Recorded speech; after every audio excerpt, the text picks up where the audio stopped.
どうも皆さんこんにちは。今日はこちらビルトロックス AF33mm F1.4 です。これ Z マウントの APS-C 用です。製品リンクはこの動画の概要欄に書いておきます。でまだ確認してないんですけど、おそらくディスカウントコードがもらえると思うので、それをもらったらこの概要欄に書いておきます。 Z の APS-C 用のレンズまだまだ少ないので、こういうサードパーティー製のレンズを選択に入れたいっていう方も多いんじゃないでしょうか。今回は AF のテスト、ボケのテスト、逆光のテスト、それからサンプル写真を撮ってきたので、この後ご覧いただきます。まず最初に外観を見ていきましょう。全体的には金属ボディで高級感ありって感じです。レンズの根っこあたりにアパチャーリングがついているので F 値の操作はこちらで行います。それからレンズ本体の接続部分のところに USB-C 差し込み口があって、ファームアップにも対応しています。では早速一番気になる AF の性能を見ていきます。室内でテストしたんですけど、最短撮影距離の位置に消毒液のボトル、その後ろカメラから約90センチの位置にジャムの瓶、それから135センチくらいの位置にマイクが置いてあります。この最短撮影距離、使用書では40センチってなってるんですけど、実際測ってみたところ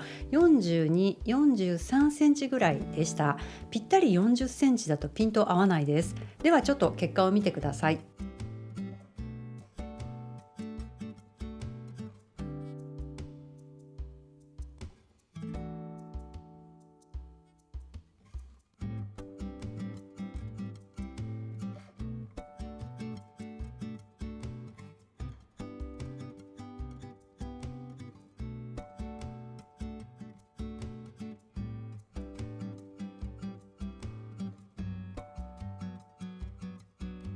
まず AF の正確さなんですけど、たまにねちょっと迷う時あったんですけど、おおむね問題なかったと思います。それから AF のスピード、これは超爆速っていうわけではないですけど、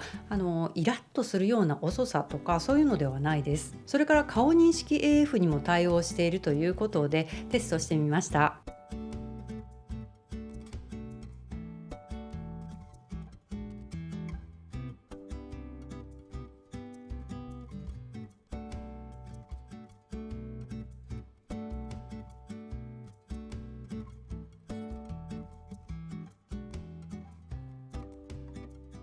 こんな感じで顔認識 AF も問題ないです。ちなみにこれステッピングモーター搭載ということで、ピント合わせの時にジジジジとかね、変な音が鳴るっていうことはないです。これなら動画撮影にも使えます。それから屋外での AF の動作も全然問題なくて、ちょっと遅いなと思ったのはフェンスの網網の間のこの隙間のところから向こうの被写体を狙うっていうような時はちょっとね迷ったりしてました。では次はボケのテストを見ていきます。これライトを置いて撮ってみました。ピントは一番手前のこの電球です。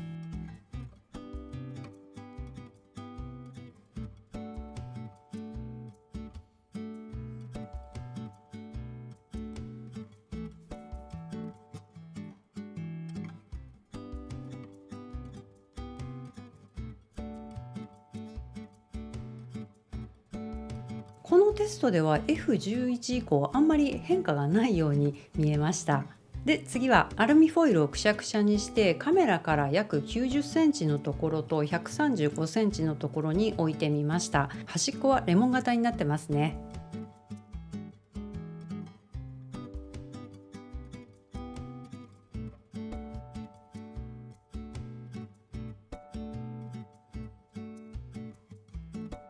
それから玉ボケの端っこにグリーンっぽいフリンジが出てます。次、逆光テストです。これライトを置いた距離がまあまあ近かったせいか F8 以降あんまり綺麗とは言えない結果が出てるんですけど、この後見てもらう屋外での逆光撮影ではそんなに悪くなかったので、ちょっとまた後で見てください。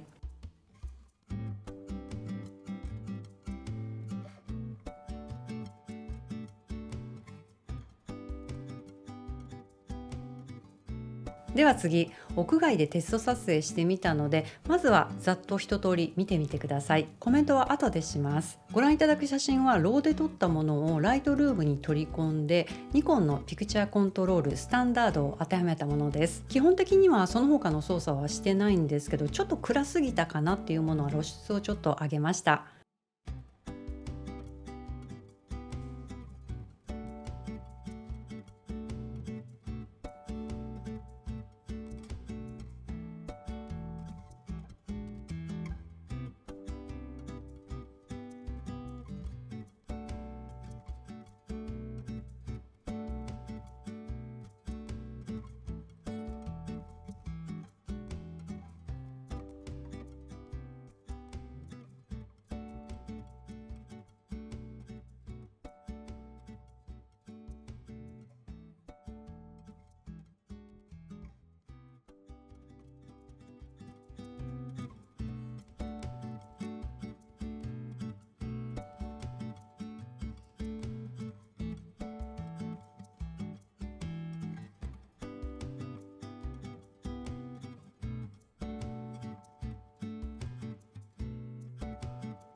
ではちょっとコメントしていきます。このお花の写真 F1.4 でピントはこの辺り花びらのエッジです。手前のボケと背景のボケと一緒に見てもらえるんですけど、まず前ボケのオレンジ色のにじみ具合綺麗です。それからこれ今 100% 表示してるんですけど、よく見ると花びらのエッジあたりにフリンジが出てるっぽいですね。ちょっと小さいので分かりにくいんですけど、こっちのつぼみの方にも緑色のが出てます。このお花直径5センチないくらいの小さいお花なんですけど、最短撮影距離42センチ43センチぐらいのこのレンズだとちょっとね、もう少し寄りたいなっていう感じでした。でそのフリンジが分かりやすい写真がこちらです。これこのままだとちょっと分かりにくいんですけど、シャドウを上げていくとこんな感じ、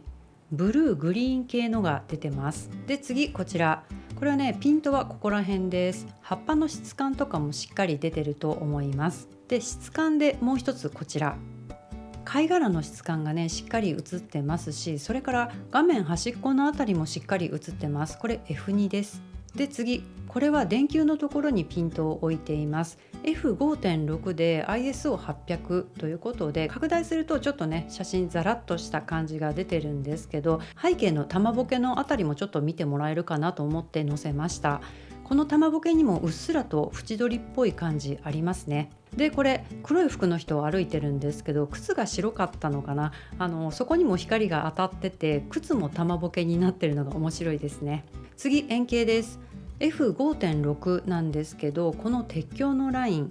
建物のラインあたりもしっかりシャープに描かれています。で次こちら、前から自転車が来たと思ってとっさにシャッターを押したんですけど、こういう瞬時に AF を合わせる場合にも対応できる AF の性能なので、さっき超速ではないとは言ったんですけど、普通に日常的に使う分には全く問題ないと思います。それから次、明暗のある写真です。こんな感じで奥の方は暗くて何も見えないっていう状態のもの、シャドウを上げてみるとしっかり奥に何があるのかっていうのも映ってます。これはもちろんカメラの性能も手伝ってのことだとは思うんですけど、しっかりレンズには暗いところも見えてるっていうことで安心です。でこちら F13 で逆光を撮りました。雲を挟んでの逆光なので強烈な直射ではないんですけど、さっきの室内での逆光テストよりいい結果が得られていると思います。これぐらいなら逆光でも全然問題ないって感じですね。今回こんな感じでちょこちょこテストしてみたんですけど、このレンズ、全体的に欠点らしい欠点がないですね。 Z の APS-C 用のレンズを探しているっていう方はこれね選択肢に入れてもいいんじゃないかなと思います。ということで今日は以上です。動画の内容気に入ってくださった方はぜひまたいいねボタンで教えてください。それからインスタグラムの方もぜひチェックしてみてください。お知らせとかはインスタグラムストーリーズでやっています。それではまた次回お会いしましょう。さよなら。